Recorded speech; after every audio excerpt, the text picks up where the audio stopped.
ஒரே ஒரு ஊர். அந்த ஊருக்கு பேர் கொடையாளிப்பட்டி. அந்த பேருக்கு தகுந்த மாதிரி தான் அந்த ஊர் மக்களும். யார் வந்து என்ன கேட்டாலும் இல்லைன்னு சொல்லாமல் கொடுப்பாங்க. கொடையாளிகள் நிறைந்த ஊர். இனாமா மட்டும் இல்லை, கடனாகவும் பணம் கொடுப்பாங்க. யாருக்காவது அவசரமாக பணம் தேவைப்பட்டதுன்னு வச்சுக்கோங்க, அந்த ஊருக்கு போய் வாங்கிக்கலாம். பத்திரம் தேவையில்லை, சாட்சி தேவையில்லை, ஜாமீன் தேவையில்லை, எந்த உத்தரவாதமும் கேட்காம பணம் கொடுத்துருவாங்க. நம்மால் ஒருத்தனுக்கு பணம் தேவைப்பட்டது. சொந்த பந்தமெல்லாம் கேட்டு பார்த்தா யாரும் கொடுக்குற வழியாக தெரியல. எல்லாரும் அவங்கவுங்க சௌரியத்தை பார்க்குறவங்க, அடுத்தவங்க சௌரியத்தை பற்றி கவலைப்படாதவங்க. இவன் எல்லாரையும் கேட்டு பார்த்துட்டு சோர்ந்து போய் உக்காந்துட்டான். அந்த நேரம் தான் கொடையாளிப்பட்டியை பற்றி கேள்விப்பட்டான். அப்படி ஒரு ஊர் இருக்கிறது தெரிஞ்சதும் அந்த ஊருக்கு வழி கேட்டுக்கிட்டு ஒரு நாள் புறப்பட்டு போனான். வயல்காட்டு வழியாக போக வேண்டியிருந்தது. மெதுவாக நடந்து ஊர் எல்லைக்கு வந்துட்டான். ரெண்டு பக்கமும் விவசாய வேலைகள் மும்முரமாக நடந்துக்கிட்டு இருக்குது.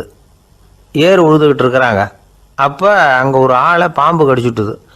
பக்கத்தில் வேலை செஞ்சுக்கிட்டு இருந்தவங்க ஓடி வந்தாங்க. அவசரமாக செய்ய வேண்டிய முதல் உதவியெல்லாம் செஞ்சு பார்த்தாங்க. பலன் இல்லை. அந்த ஆள் செத்து போட்டான். அவன் செத்து விட்டான்னு தெரிஞ்சதும் அவனை தூக்கி வரப்பு மேலே போட்டுட்டு எல்லாரும் அவங்கவுங்க வேலையை கவனிக்க ஆரம்பிச்சிட்டாங்க.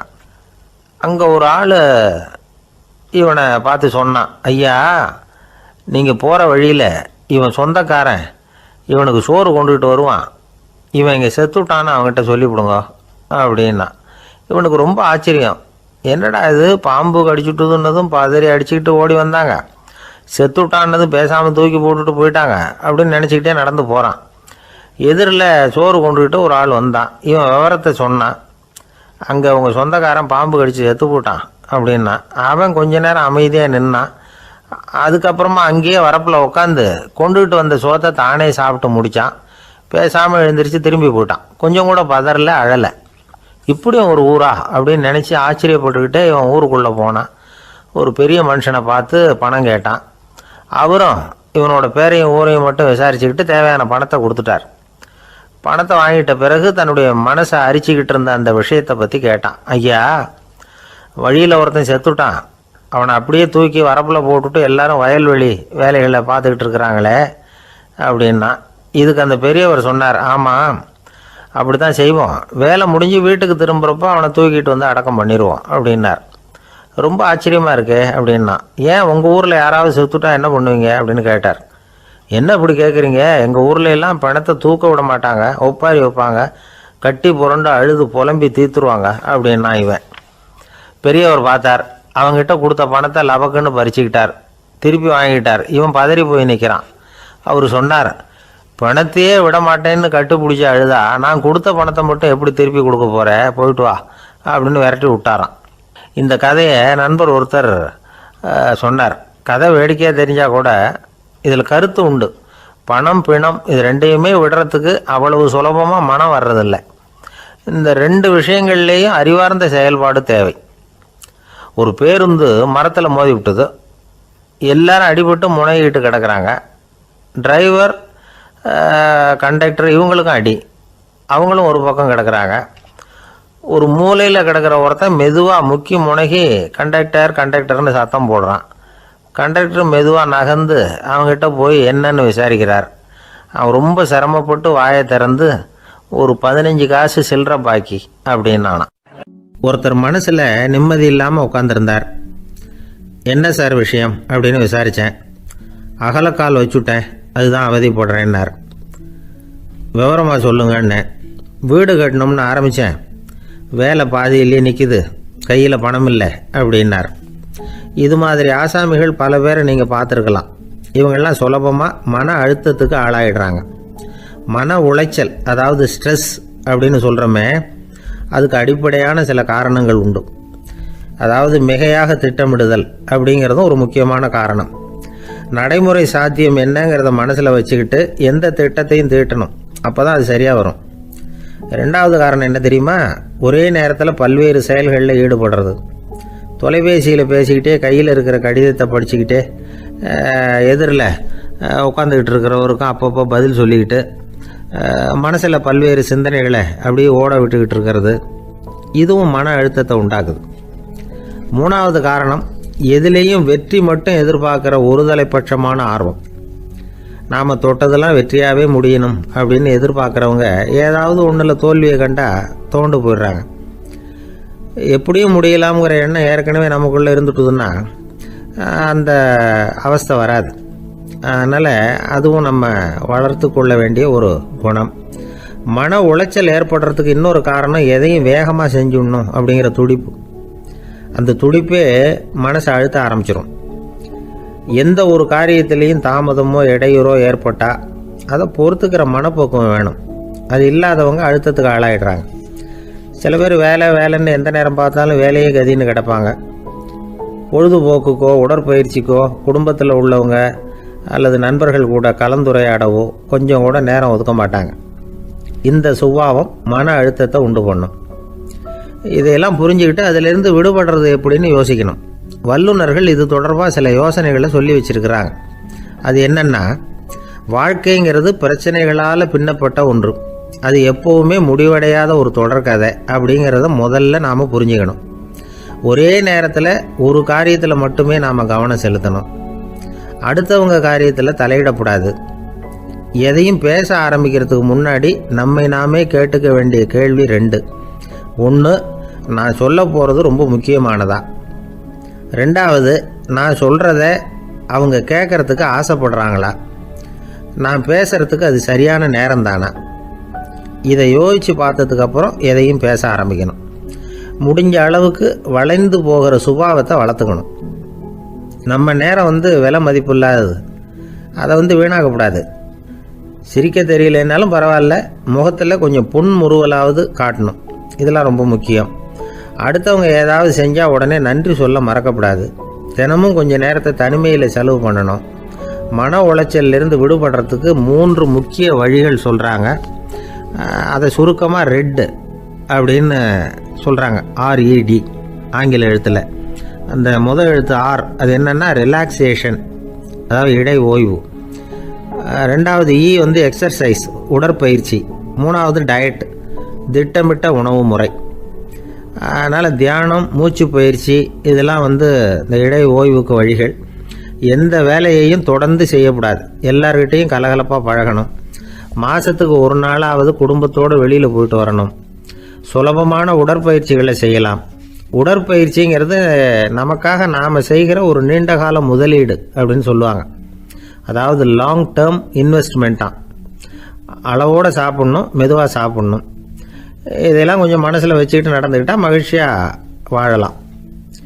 சில பேர் சாப்பாட்டு விஷயத்தில் ரொம்ப அக்கறை எடுத்துக்கிறது உண்டு. ஒரு குண்டு ஆசாமி சாப்பிட உக்காந்தார். முதல்ல ஒரு மாத்திரை சாப்பிட்டார். எதுக்குன்னு கேட்டோம். பசி எடுக்கிறதுக்குன்னார். சாப்பிட்டு முடித்தார். பிறகு மறுபடியும் ஒரு மாத்திரை சாப்பிட்டார். இது எதுக்குன்னு கேட்டோம். சாப்பிட்டது ஜீரணமாகறதுக்கு அப்படின்னார். ஒரு ஊரில் ஒரு மன்னர் இருந்தார். ஒரு நாள் அவருடைய அரசவைக்கு ஒரு ஓவியன் வந்தான்.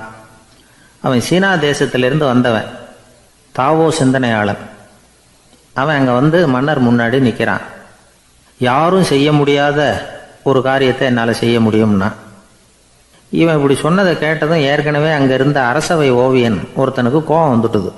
இதோ பாரு, இப்படிலாம் பேசக்கூடாது. நான் வேணும்னா உன்னுடைய சவாலை ஏற்றுக்கிறேன் அப்படின்னா. நாம் 2 பேரும் ஓவியம் தீட்டுவோம். அதை பார்த்துட்டு நம்ம 2 பேரில் யார் சிறந்த ஓவியன் அப்படிங்கிறத மன்னரே தீர்மானம் செய்யிட்டோம். என்ன சொல்கிற அப்படின்னு கேட்டான் அவன். அவனும் சரின்னு ஒத்துக்கிட்டான். போட்டி ஆரம்பமாச்சு. அரசர் அவங்களுக்கு 2 சுவர்களை ஒதுக்கி கொடுத்தார்.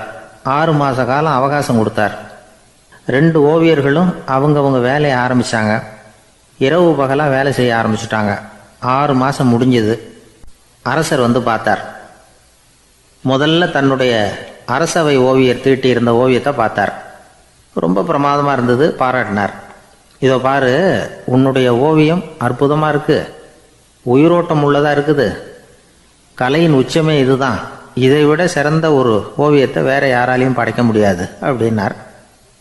அதுக்கப்புறம் அந்த சீன ஓவியன்கிட்ட போனார். எங்கே உன்னுடைய ஓவியம்னு கேட்டார். திரைச்சீலையை விலக்கி விட்டு பாருங்கன்னா. மன்னர் அந்த திரைச்சீலையை விளக்குனார்.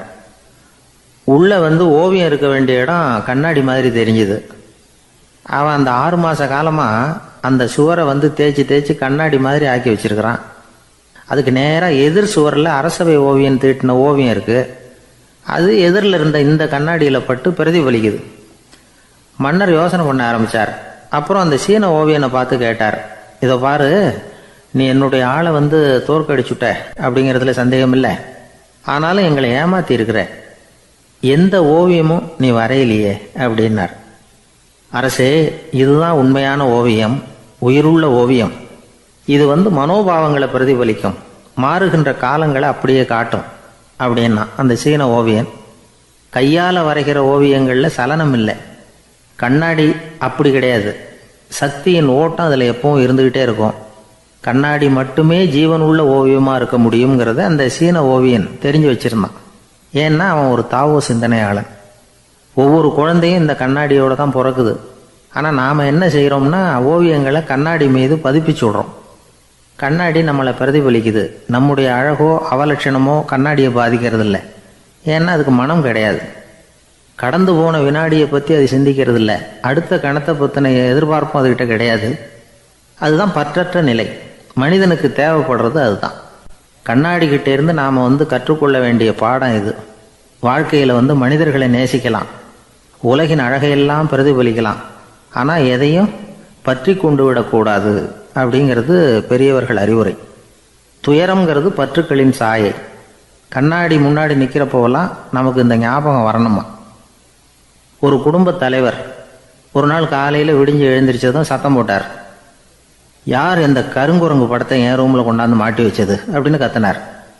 சமையல் கட்டிலிருந்து மனைவி பதில் சொன்னாங்க, தூக்க கலக்கத்தில் உளராதிங்க, நல்லா பாருங்க, அது படம் கிடையாது, முகம் பார்க்குற கண்ணாடி அப்படின்னாங்க. கத்தியை தீட்டாதே புத்தியை தீட்டு அப்படின்னு ஒரு பெரியவர் புத்தி சொன்னார். அதை கேட்ட ஒரு இளைஞன், அது எப்படி பெரியவரை புத்தியை தீட்டுறது? கத்தியை தீட்டுன்னு சொன்னால் ஒரு கருங்கல்லில் கத்தியை தேய்க்கலாம், புத்தியை தீட்டுன்னு சொன்னால் எப்படி தலையை கொண்டுட்டு போய் தரையில் தேய்ச்சிக்கிட்டு இருக்க முடியுமா அப்படின்னா. அந்த பெரியவர் உடனே புரிஞ்சுக்கிட்டார், இந்த இளைஞனுக்கு புத்தி கூர்மை கம்மி அப்படிங்கிறத புரிஞ்சுக்கிட்டார். அது சரி, அறிவுக்கும் புத்திசாலித்தனத்துக்கும் என்ன வித்தியாசம்? இது ஒரு முக்கியமான கேள்வி. அறிவுன்னா என்ன, புத்திசாலித்தனம்னா என்ன? இதே கேள்வியை சாக்ரட்டிஸ் கிட்ட அவருடைய சீடன் ஒருத்தன் கேட்டானான். ஐயா, அறிவுக்கும் புத்திசாலித்தனத்துக்கும் என்னங்க வித்தியாசம் அப்படின்னு கேட்டிருக்கான். சாக்ரட்டிஸ் நிமிர்ந்து பார்த்துருக்கிறார் அந்த சீடனை. அதுக்கப்புறம் சொன்னாராம், நான் சொல்கிறேன் உன்னுடைய கேள்விக்கு பதில், ஆனால் அதுக்கு முன்னாடி நீ ஒரு காரியம் பண்ணணும்னாரான். என்னங்க செய்யணும் சொல்லுங்கன்றிருக்கான். அதோ பாரு, ஒரு பெரியவர் உட்காந்துருக்கிறாரு, அவர்கிட்ட போ, இங்கேருந்து பக்கத்தில் இருக்கிற அந்த கிராமத்துக்கு போய் சேர எவ்வளவு நேரம் ஆகும் அப்படின்னு கேட்டுட்டு வா அப்படி சொன்னார் சாக்ரட்டிஸ். சரின்னு சொல்லிவிட்டு இவன் போனான். அந்த பெரியவர் முன்னாடி போய் நின்னான். ஏங்க பெரியவரை, இங்கேருந்து அதோ தெரியுத அந்த கிராமத்துக்கு போய் சேர்றதுக்கு எவ்வளவு நேரம் ஆகும் அப்படின்னு கேட்டான். பெரியவர் நிமிர்ந்து பார்த்தார், ஆனால் பதில் எதுவும் சொல்லலை. இவன் மறுபடியும் ஒரு தடவை அதே கேள்வியை அவர்கிட்ட கேட்டான்.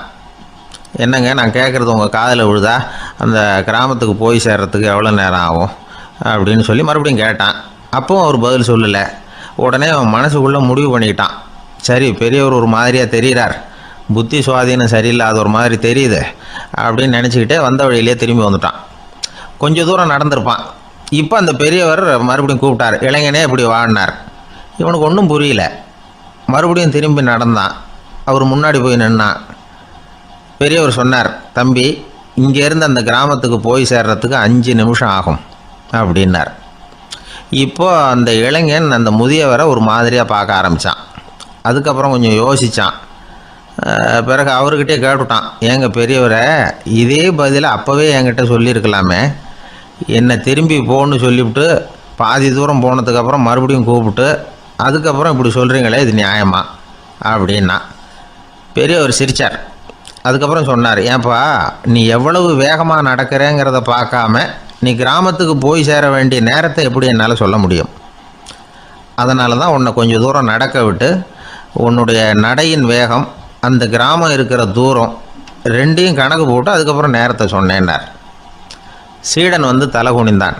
அப்படியே திரும்பி சாக்ரட்டிஸ் முன்னாடி நின்னான். சாக்ரட்டிஸ் இப்போ சொல்கிறார், தம்பி, அதுக்கு பேர் தான் புத்திசாலித்தனம். இந்த அறிவு கூர்மை எல்லா இளைஞர்களுக்கும் வரணும் அப்படிங்கிறதுக்காகத்தான் கத்தியை தீட்டாத புத்தியை தீட்டு அப்படின்னு பெரியவங்கள்லாம் சொல்லிகிட்டு இருக்கிறாங்க. புத்தியை தீட்டுறவங்கெல்லாம் வாழ்க்கையில் அறிவாளியாகிறாங்க, தீட்டாதவங்க கோமாளியாகிறாங்க. இதுதான் இன்றைக்கி நடக்கிறது. அதனால் அறிவு கூர்மைங்கிறது வேற. இந்த காலத்து ஆசாமி ஒருத்தர் இன்னொருத்தரை பார்த்து கேட்டார், ஏங்க ஒரு விமானம் இங்கேருந்து புறப்பட்டு 2 மணி நேரத்தில் மதுரைக்கு போய் சேருது. நல்லா கவனிங்க, ஒரு விமானம் இங்கேருந்து புறப்பட்டு 2 மணி நேரத்தில் மதுரைக்கு போய் சேருது அப்படின்னா என்னோடய வயசு என்னன்னு கேட்டார். இவர் கேட்குறதுல ஏதாவது அர்த்தம் இருக்கா? அதாவது இங்கேருந்து புறப்பட்டு 2 மணி நேரம் ஆகுது மதுரைக்கு போகிறதுக்கு, அப்படின்னா என் வயசு என்னன்னு கேட்குறாரு. இதை கேட்ட உடனே அவர் பதில் சொன்னார், அப்படின்னா உங்களோட வயசு 20 அப்படின்னார். எப்படிங்க அவ்வளவு கரெக்டாக சொன்னீங்க அப்படின்னு கேட்டார். வேறு ஒன்றும் இல்லை, எங்கள் பக்கத்து வீட்டில் ஒரு முழு பைத்தியம் இருக்குது, அதோட வயசு 40, அப்படின்னா உன் வயசு 20 தான் இருக்கணும் அப்படின்னார். அரை பைத்தியம்னு முடிவு பண்ணிக்கிட்டார். அதனால் வாழ்க்கையில் அறிவு கூர்மைங்கிறது ரொம்ப அவசியம். அந்த புத்திசாலித்தனம் இருக்கிறவங்க வாழ்க்கையில் வெற்றி பெறுவது நிச்சயம். ஒரு ஆள் அசையாமல் கிடக்கிறார், அவர் இருக்காரா போயிட்டாராங்கிறத எப்படி முடிவு பண்ணுறோம்? அவர் மூக்குக்கு முன்னாடி புறங்கையை வச்சு பார்க்குறோம், மூச்சு வருதா இல்லையா அப்படிங்கிறத கண்டுபிடிக்கிறதுக்காக. மூச்சுங்கிறது அவ்வளவு முக்கியமான ஒரு விஷயம். சுவாசம் இல்லைன்னா எதுவுமே இல்லை. நம்ம பூமி இருக்க அது கூட சுவாசிக்குதுங்கிறத சோவியத் விஞ்ஞானிகள் கண்டுபிடிச்சிருக்கிறாங்க. பூமிக்கு மேலே இருக்கிற மண் அடுக்கில் காற்றில் உள்ள ஆக்சிஜன் ஆக்சிகரணம் அடையுது அப்படின்னு தான் இது வரைக்கும் எல்லாரும் நம்பிக்கிட்டு இருந்தாங்க. ஆனால் இப்போ என்ன கண்டுபிடிச்சிருக்கிறாங்கன்னா, அந்த ஆக்சிஜன் பூமிக்குள்ளே 1 கிலோமீட்டர் ஆழம் வரைக்கும் ஊடுருவி போகுதான். பூமிக்குள்ளே 2 பக்கமும் பல கிலோமீட்டர் வரைக்கும் பரவுதான். பூமிக்குள்ளே இருக்கிற நீர்நிலை அடுக்குகள் தான் நுரையீரல் செய்கிற வேலையை செய்யுதான். நம்ம உடம்புல நுரையீரல் இல்லைன்னா ஒன்றும் நடக்காது. ஒரு மரத்தை தலைகீழாக தொங்க போட்டால் எப்படி இருக்கும் அப்படி யோசிச்சு பாருங்கள். அப்படி தான் இதுவும் நுரையீரலும் அப்படி தான் இருக்கும். வலது பக்கம் ஒன்று, இடது பக்கம் ஒன்று. வலது பக்கம் நுரையீரல் கொஞ்சம் பெருசாக இருக்கும், நுட்பமான நரம்பு குழாய்கள் அதில் இருக்கும். கோடிக்கணக்கான நுண்ணிய குழாய்களை வச்சுக்கிட்டு தான் அது வேலை செய்யுது. 25 கோடி குழாய்கள் இருக்கும். அதை அப்படியே முழுசாக பிரித்து பரப்புனா ஒரு டென்னிஸ் கோர்ட்டில் பாதி பரப்பளவு இருக்குமா. நுரையீரல் நிறம் கருஞ்சிவப்பு தான். புகை அதிகமாக உள்ளே போச்சுன்னா அது கருப்பாயிடுது. காற்றுல உள்ள பிராணவாயுவை இது இழுத்து எடுத்துக்கிட்டு ரத்தத்தை சுத்தப்படுத்துகிற முக்கியமான வேலையை இது செய்யுது. அசுத்த காற்றை வெளியில் அனுப்பி வச்சுருது. ஒருத்தர் வேகமாக ஓடி வரார், அவருக்கு மூச்சு இறைக்கும். பயங்கரமாக எதையாவது பார்த்து விடுறார், உடனே மூர்ச்சி ஆகிடுவார். இது மாதிரி சமயங்களில் வேறு எந்த தூண்டுதலும் இல்லாமல் நுரையீரல் தானாகவே இயங்கும்.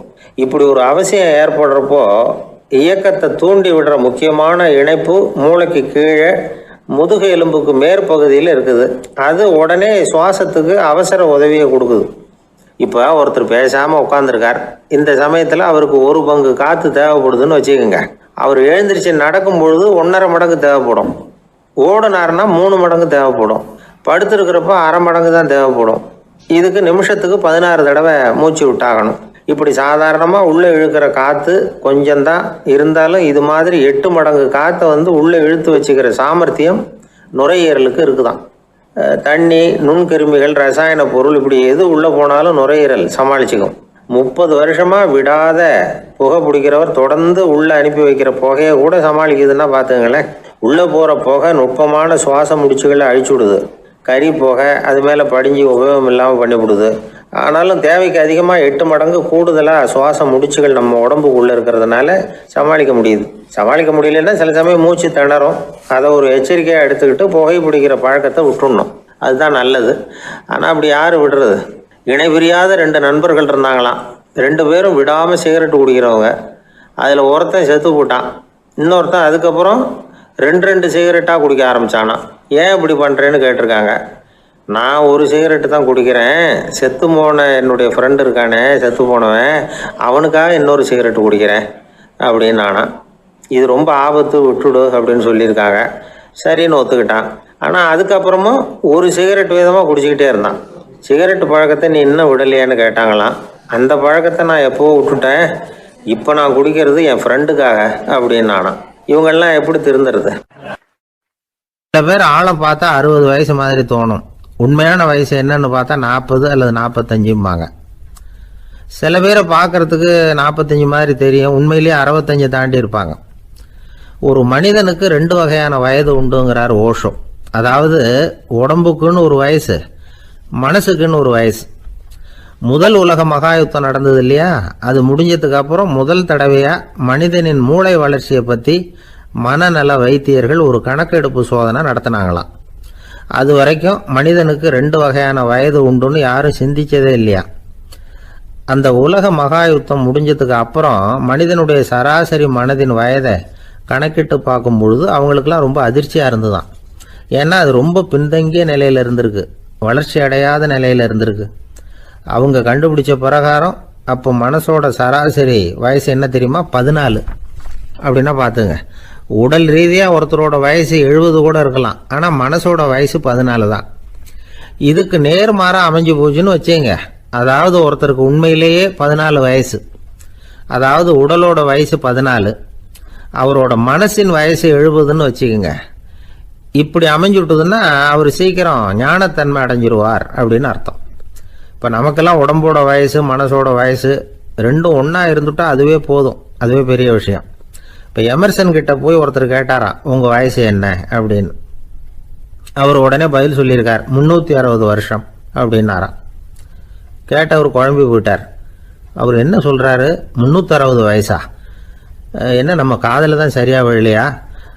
எமர்சன் எப்பவும் உண்மையை பேசுகிற ஒரு சிறந்த அறிவாளி, அவர் இப்படிலாம் பொய் சொல்ல மாட்டாரே அப்படின்னு ஒரு யோசனை பண்ணிக்கிட்டே இவர் மறுபடியும் அவர் கிட்ட போனாராம்.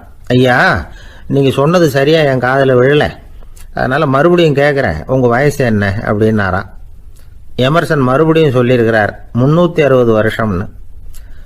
வந்தவருக்கு உண்மையிலேயே அதிர்ச்சியாக போட்டுது.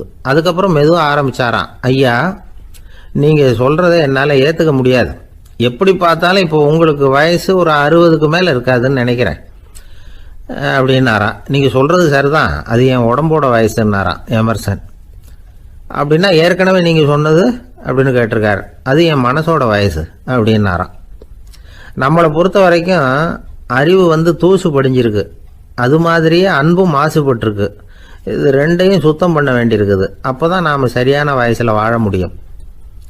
ஒரு ஆசாமி இருக்கிறார், அவருக்கு உடம்போட வயசு அதிகம், மனசோட வயசு ரொம்ப குறைச்சல், குழந்தை மாதிரி.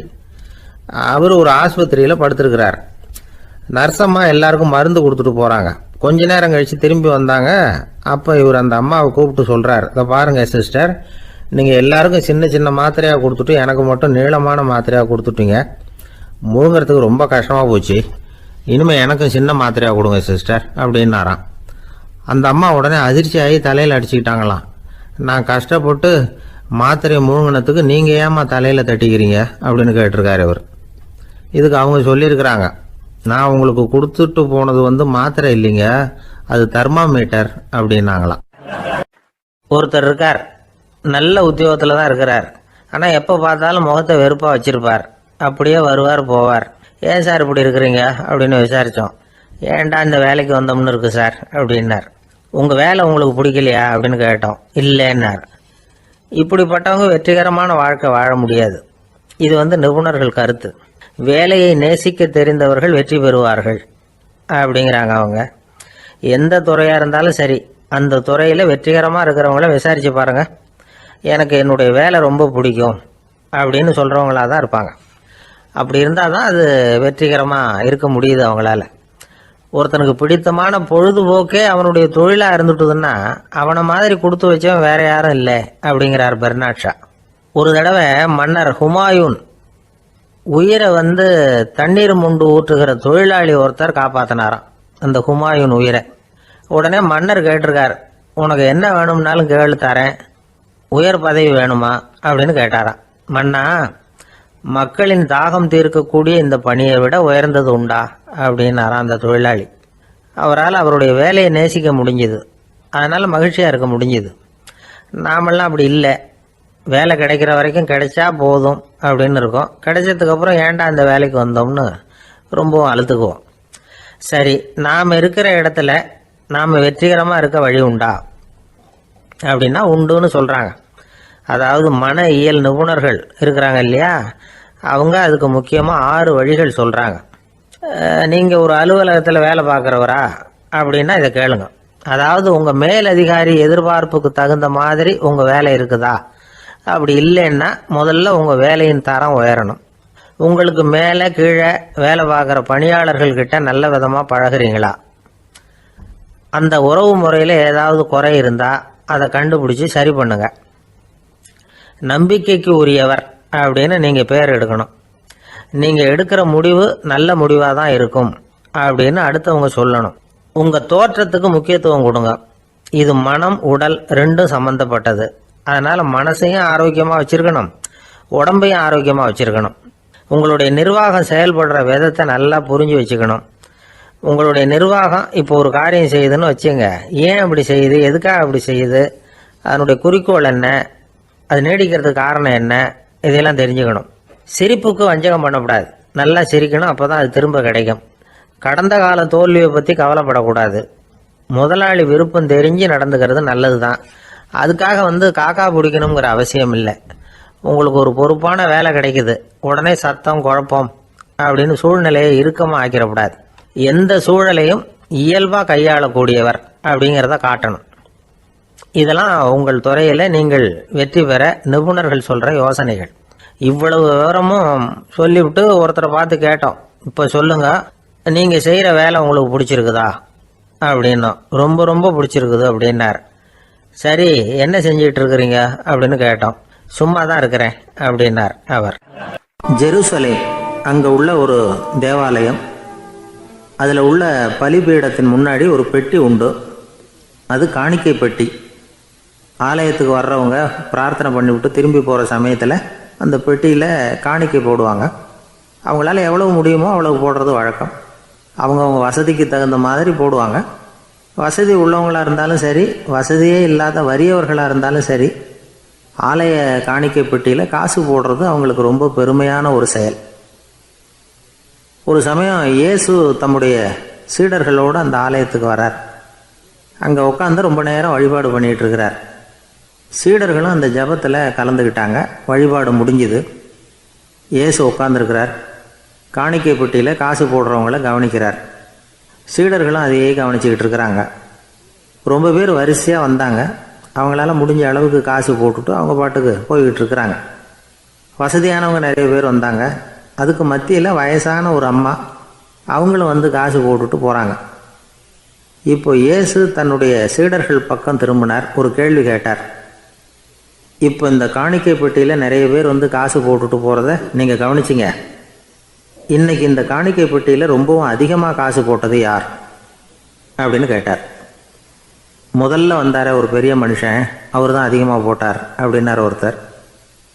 மூணாவதாக வந்தவர் தான் அதிகமாக போட்டார், நான் கவனித்தேன் அப்படின்னாரு இன்னொருத்தர். இப்படி ஆளுக்கு ஒரு விதமாக சொல்கிறாங்க. கடைசியாக இயேசு சொன்னாராம், இன்றைக்கு அந்த பெட்டியில் அதிகமாக காசு போட்டவங்க அந்த வயசான அம்மா தான் அப்படின்னாராம். சீடர்களுக்கு ஒன்றும் புரியல. அந்த அம்மா ரொம்பவும் ஏழையாச்சே, அவங்க எப்படி அதிகமாக காணிக்கை செலுத்த முடியும் அப்படிங்கிறது அவங்க சந்தேகம். இயேசு விளக்குனார். நிறைய பேர் வந்தாங்க, நிறையவே காசுகள் போட்டாங்க, அது உண்மைதான். ஆனாலும் அந்த அம்மா என்ன பண்ணாங்க கவனிச்சிங்களா? வந்தாங்க, தன்னுடைய காசு பையை திறந்தாங்க, அப்படியே கொட்டுனாங்க. அதில் இருந்தது 2 காசுகள் தான். அந்த 2 காசும் காணிக்கை பெட்டியில் விழுந்துட்டுது. மற்றவங்கள்லாம் தங்கள்கிட்ட இருந்த செல்வத்தின் ஒரு சிறு பகுதியை எடுத்து பெட்டியில் போட்டாங்க. ஆனால் இந்த அம்மா தன்கிட்ட என்ன இருந்ததோ அதை அப்படியே போட்டுட்டாங்க. தன்னுடைய பிழைப்புக்காக வச்சுருந்த அவ்வளவையும் இழக்கிறதுக்கு தயாராகிட்டாங்க. அவ்வளவு தாராள மனசு அவங்களுக்கு. அதனால் அவங்க செலுத்தின காணிக்கை தான் அளவில் அதிகம் அப்படின்னார். விலை மதிப்பில்லாத முத்து புதையல் ஒருத்தனுக்கு கிடைக்க போகுதுன்னு வச்சுக்கோங்க. அதன் மதிப்பை உணர்ந்தவன் என்ன பண்ணுவான்? அதை அடையிறதுக்காக தன்கிட்ட இருக்கிற எதையும் கொடுக்கறதுக்கு தயாராக இருப்பான் இல்லையா? அது மாதிரி தான் இதுவும் அப்படின்னார். உலக மதிப்பீடுகளை துரும்பா தூசியாக மதித்து அதையெல்லாம் உதறி விடுகிறவன் இறையருள் அப்படிங்கிற இணையில்லாத செல்வத்தை பெறுகிறான் அப்படிங்கிறது இதில் உள்ள கருத்து. இறைவனுக்காக இழப்பதுன்னா துன்பப்படுகிறவர்களுக்காக, ஏழைகளுக்காக, ஏதுமற்றவர்களுக்காக இழப்பது அப்படின்னு அர்த்தம். உங்கள் அயலானுக்கு நீங்கள் என்ன உதவி செய்தாலும் அதை எனக்கே செய்கிறீர்கள் அப்படின்னு இயேசு சொல்லியிருக்கிறார். அடுத்தவங்களுக்கு உதவணுங்கிற குணம் இன்னைக்கு ரொம்ப குறைஞ்சி போச்சு. ஒருத்தன் வாழைப்பழத்தோல் வழுக்கி கீழே விழுந்துட்டான். பக்கத்தில் இருந்த நண்பன் உடனே இவனை தூக்கிக்கிட்டு போய் ஆஸ்பத்திரியில் சேர்த்துட்டான். அதுக்கப்புறம் சொன்னான், நீ அந்த வாழைப்பழத்தோலில் காலை வைக்க போகிறத முன்னாடியே நான் கவனிச்சுட்டேன் அப்படின்னானா.